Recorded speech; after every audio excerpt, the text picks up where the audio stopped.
भाइयों बहनों और दोस्तों, सागर सैनिक के इस न्यूज बुलेटिन का मतलब है आपकी आवाज, यानी जन जन की आवाज। तो अपनी आवाज को बुलंद कीजिए, अपना सिर्फ इतना सहयोग देकर कि इस बुलेटिन को हर दिन देखिए और यह समाचारों का वीडियो पूरा देखिए। अब देखते हैं 8 AM न्यूज बुलेटिन, आपका अपना न्यूज बुलेटिन सागर सैनिक। मध्य प्रदेश सरकार पंचायत सचिवों के साथ कर रही सौतेला व्यवहार, रामवरण सिंह तोमर ने लगाया आरोप। पंचायत सचिवों ने तहसीलदार CEO को सौंपा ज्ञापन। मालथौन से सागर सैनिक प्रतिनिधि सुरेंद्र जैन ने बताया कि ब्लॉक पंचायत सचिव संगठन ने जनपद CEO तहसीलदार को प्रमुख मांगों को लेकर ज्ञापन सौंपा और 2 दिवसीय सामूहिक अवकाश पर चले गए, जिससे पंचायतों में दिन भर कामकाज ठप रहे। सचिव संगठन के ब्लॉक अध्यक्ष रामवरण तोमर ने आरोप लगाया है कि मध्य प्रदेश के 23,000 पंचायत सचिवों के साथ सरकार सौतेला व्यवहार कर रही है। प्रदेश के 6 लाख कर्मचारियों को वेतनमान दिया गया तो पंचायत सचिवों की उपेक्षा क्यों? सचिव संगठन के ब्लॉक अध्यक्ष रामवरण तोमर ने पत्रकारों से चर्चा करते हुए कहा कि ये सौतेला व्यवहार नहीं तो क्या है। सरकार से हमारे संगठन की प्रमुख मांगी है कि 7वां वेतनमान, विभाग में संविलियन, अनुकंपा नियुक्ति में सरलीकरण किया जाए। सरकार उपचुनाव के पहले हमारी मांगों का निराकरण करे। उन्होंने कहा कि प्रदेश में कोई भी सरकार रही हो, पंचायत सचिवों के साथ भेदभाव किया जाता रहा है, लेकिन अब सरकार की अरंगेबाजी, वादा खिलाफी और उपेक्षा के खिलाफ एकजुट होकर संगठन लड़ेगा। हम सरकार से मांग करते हैं कि उपचुनाव से पहले पंचायत सचिवों की मांगों का गंभीरतापूर्वक निराकरण किया जाए।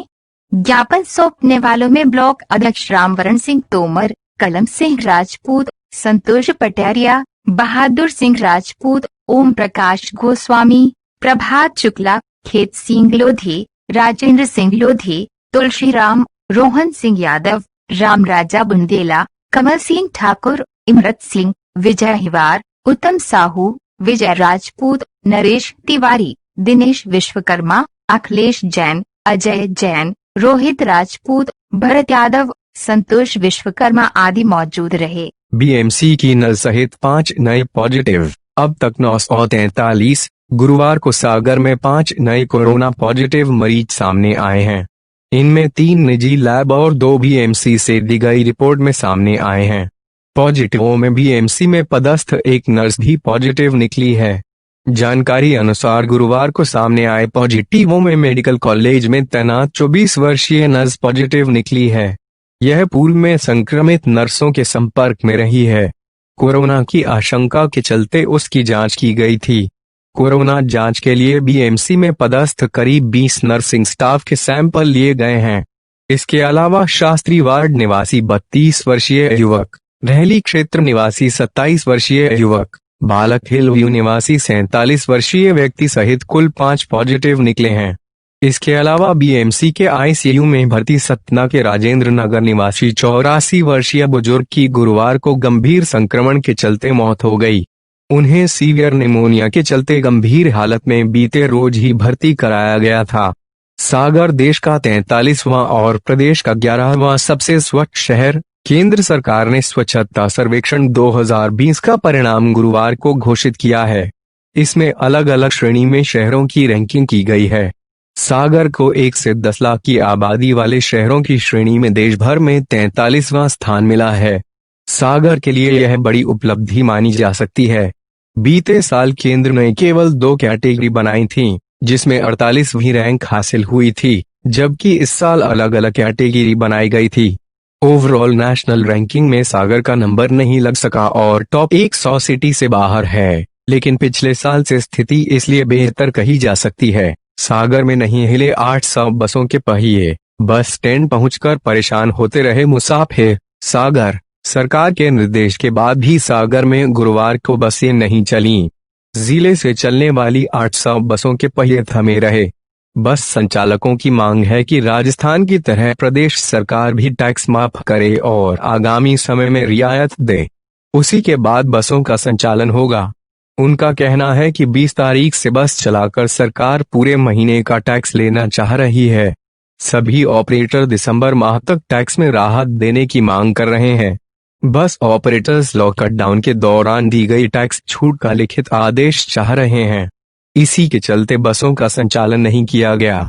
सागर के मुख्य बस स्टैंड झांसी, खुरई और राहतगढ़ बस स्टैंड से एक भी बसें नहीं चलीं। खुरई बस स्टैंड पर तो भी बस नहीं थी। अनुकंपा प्राप्त करने वाले संविदा शिक्षकों के संविलियन की मांग। सागर, नियुक्ति प्राप्त संविदा शिक्षकों का शिक्षक संवर्ग में संविलियन किए जाने की मांग को लेकर एनएसयूआई ने मुख्यमंत्री के नाम विधायक प्रदीप लारिया को ज्ञापन सौंपा। एनएसयूआई के पूर्व जिला महासचिव वैभव यादव के नेतृत्व में दिए ज्ञापन में बताया गया कि स्कूल शिक्षा विभाग में अनुकंपा नियुक्ति के नियमों में संशोधन कर प्रक्रिया को सरल बनाया जाए।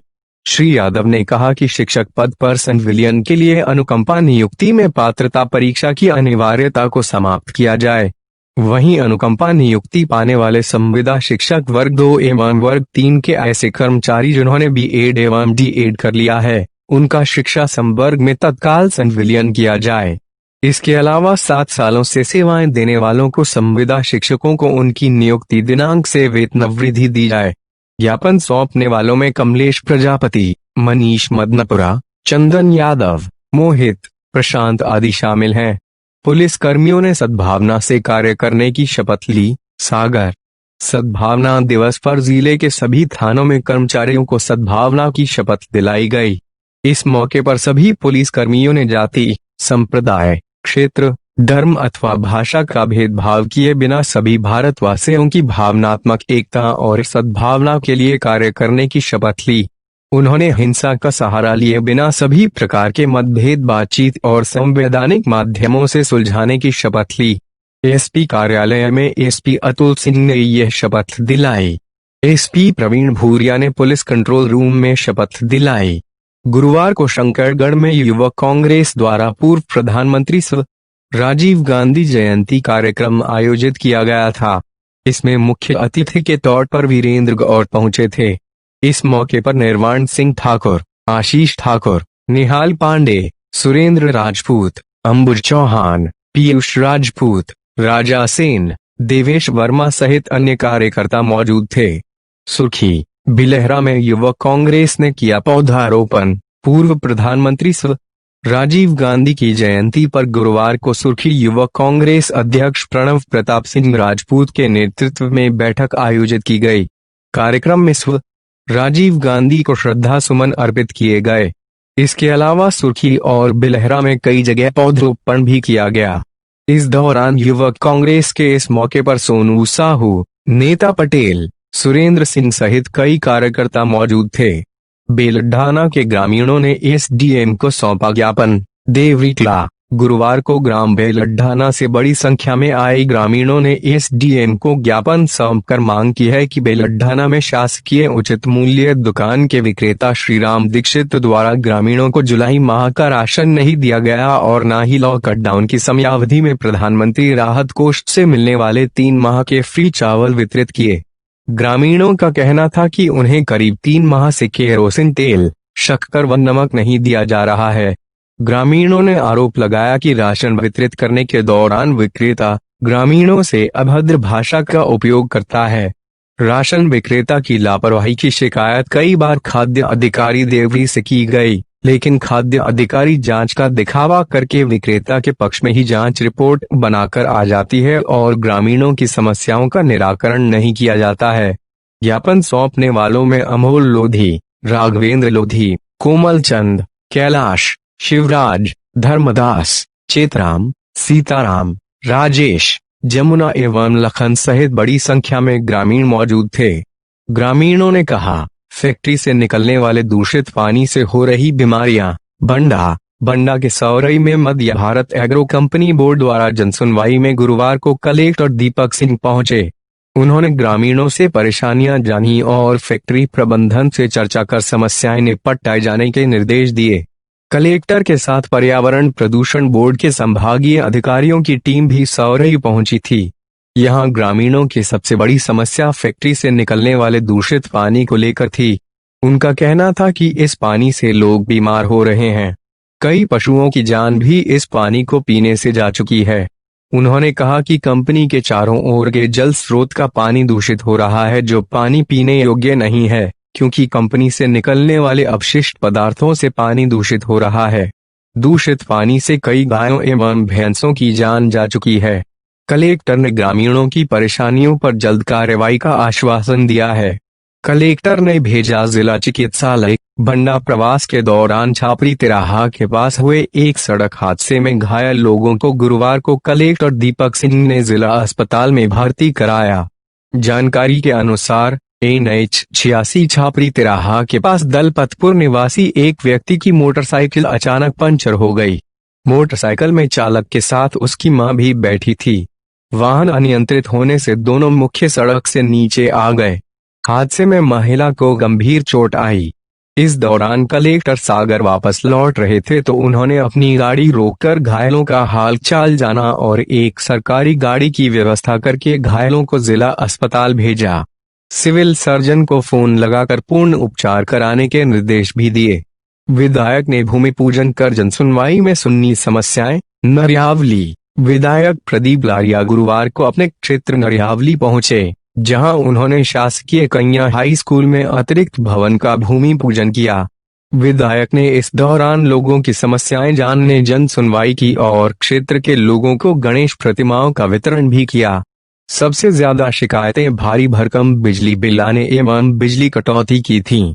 इसके अलावा लोगों ने अन्य समस्याएं भी विधायक के सामने रखीं। कार्यक्रम में नरेंद्र रावत, अशोक सिंह ढाना, जनपद उपाध्यक्ष कैलाश यादव, मंडल अध्यक्ष राघवेंद्र सिंह, चंद्रभान जरारा, बलराम साहू, भाजपा मंडल अध्यक्ष मुरारी यादव, सचिन चौरसिया, सत्तू पंडा, विशाल जैन, कमलेश साहू, नरेंद्र जैन, रेवा राम रावत, रामगोपाल सोनी, घुमन दादा, दीपक यादव, भुवानी टोटे, पुष्पेंद्र साहू, गोल्डी जैन, श्रेयांश जैन, हजारी गुड्डा लोधी, सरमन खाकरोन, नारायण टोटे, अशोक जोशी, महेश सोनी, भोलू जैन, राजकिशोर साहू आदि लोग उपस्थित थे। ग्राम चंद्रापुर और जिला सेक्टर में भाजपा कार्यकर्ता सम्मेलन का आयोजन हुआ। भाजपा कार्यकर्ता सम्मेलन में राजस्व एवं परिवहन मंत्री गोविंद सिंह राजपूत, पूर्व मंत्री रामकृष्ण कुसमरिया, सांसद राज बहादुर सिंह, सुधीर यादव, भाजपा जिला अध्यक्ष गौरव सिरोठिया, पूर्व जनपद अध्यक्ष गुलाब सिंह राजपूत, राम कुमार पप्पू तिवारी, मंडल अध्यक्ष अमित राय, दीपक डेनी जैन, गोविंद सिंह बटियावदा, विनोद कपूर, विनोद ओसवाल, आकाश राजपूत, भगवान सिंह रजौली, अजब सिंह, नृपेंद्र सिंह ठाकुर सहित अनेक कार्यकर्ता मौजूद रहे। विधायक ने निरीक्षण किया। सागर में यातायात व्यवस्था को दुरुस्त करने के लिए स्मार्ट सिटी कंपनी के तहत सागर में इंटेलिजेंट ट्रैफिक मैनेजमेंट सिस्टम लगाया जा रहा है। विधायक शैलेंद्र जैन ने अधिकारियों के साथ मौके पर पहुंचकर अधिकारियों से सिस्टम की जानकारी ली व भविष्य में क्या क्या किया जाना है इसके बारे में विस्तार से पूछा। इस मौके पर विधायक के साथ स्मार्ट सिटी कंपनी के CEO राहुल सिंह राजपूत, केंड CEO Rajiv Kumar, Pankaj Vyas executive engineer national highway, Puran Lal Ahirwar executive engineer smart city सहित अन्य अधिकारी कर्मचारी मौजूद थे। प्रोफेसर आही को कुलपति और सोहगौरा को कुल सचिव का प्रभार, सागर। डॉक्टर हरि सिंह गौर केंद्रीय विश्वविद्यालय से कुलपति प्रोफेसर RP तिवारी के पंजाब जाने के बाद वरिष्ठ प्रोफेसर जनपद दुलारी आही हो कुलपति का प्रभार दिया गया है। वे वर्तमान में जंतु विज्ञान विभाग की प्रमुख हैं। इसी तरह कर्नल राकेश मोहन जोशी के पद से इस्तीफा देने के बाद वरिष्ठ ज्वाइंट रजिस्ट्रार संतोष सोहगौरा को कुल सचिव का प्रभार सौंपा गया है। परीक्षा नियंत्रक की जिम्मेदारी डिप्टी रजिस्ट्रार सुरेंद्र गडेवार को दी गई है। वित्त अधिकारी का प्रभार डॉक्टर SK विश्वास को दिया गया है। उल्लेखनीय है कि कर्नल जोशी का डीम्ड यूनिवर्सिटी में चयन हो गया है और उन्होंने इसी कारण से विश्वविद्यालय से इस्तीफा दिया है। रतनलाल बेनाडा के निधन पर श्रद्धांजलि दी। बंडा जैन धर्म के सर्वश्रेष्ठ विद्वान माने जाने वाले विश्वविख्यात जैन शिरोमणि पंडित रतनलाल बेनाडा के 16 अगस्त को आकस्मिक देह परिवर्तन के बाद पूरे देश का जैन समाज शोक की लहर में डूबा हुआ है। गुरुवार को बंडा में श्रद्धांजलि सभा का आयोजन किया गया। श्रद्धांजलि देने वालों में महेंद्र जैन भूसा, अशोक ठेकेदार, विजय चौधरी, मुनालाल खट्टोरा, जिनेंद्र बमाना, प्रमोद पटवारी, उमेश पट्टारी, प्रेमचंद बरेठी, सुशील जैन, आशीष खोजमपुर मौजूद थे। 4 गांव के लोगों का सड़क संपर्क टूटा। बीना देहरी हड़कल जैन सड़क पर पुल का निर्माण किया जा रहा है। बारिश से पहले पुल तैयार न होने के कारण ग्रामीणों को निकलने के लिए वैकल्पिक पुलिया तैयार की गई थी। पानी के तेज बहाव में यह पुलिया पूरी तरह से बह गई है। स्थिति यह है कि पिछले 5 दिन से 4 गांवों का सड़क संपर्क टूट गया है। रोजमर्रा की जरूरी चीजें लेने के लिए ग्रामीण जान जोखिम में डालकर नाला पार कर रहे हैं। बावजूद इसके प्रशासन की ओर से ग्रामीणों को किसी तरह की मदद मुहैया नहीं कराई जा रही है। कई लोग राशन के लिए परेशान हो रहे हैं तो कुछ बीमार होने के बाद भी इलाज कराने बीना नहीं पहुंच पा रहे हैं। कुछ परिवारों का घरेलू जरूरत का सामान खत्म होने पर उन्होंने बीना में रहने वाले अपने रिश्तेदारों की मदद से सामान बुलवाया था। गांव के कुछ लोगों ने जान जोखिम में डालकर पानी के तेज बहाव के बीच नाली पास कर सामान घर पहुंचाया। इसी तरह जो लोग इलाज कराने बीना नहीं आ पा रहे हैं। सुबह गुम हुई किशोरी का देर रात कुएं में शव मिला। बंडा से बुधवार सुबह गुम हुई एक किशोरी का शव देर रात कुएं में मिला। पुलिस ने बताया, वार्ड क्रमांक 8 निवासी जावेद पिता कासिम खान ने सुबह 16 वर्षीय बहन मुस्कान के गुम होने की रिपोर्ट दर्ज कराई थी। रिपोर्ट दर्ज कराने के बाद परिजन भी उसकी तलाश करते रहे। देर शाम उन्होंने अपने घर के पास बने कुएं में देखा तो उन्हें उसके चप्पलें व कुछ कपड़े रखे दिखे। आशंका होने पर पुलिस को खबर दी। कुएं का पानी खाली कराकर देर रात मुस्कान का शव बाहर निकाला गया। मर्ग कायम कर मामले की जांच की जा रही है।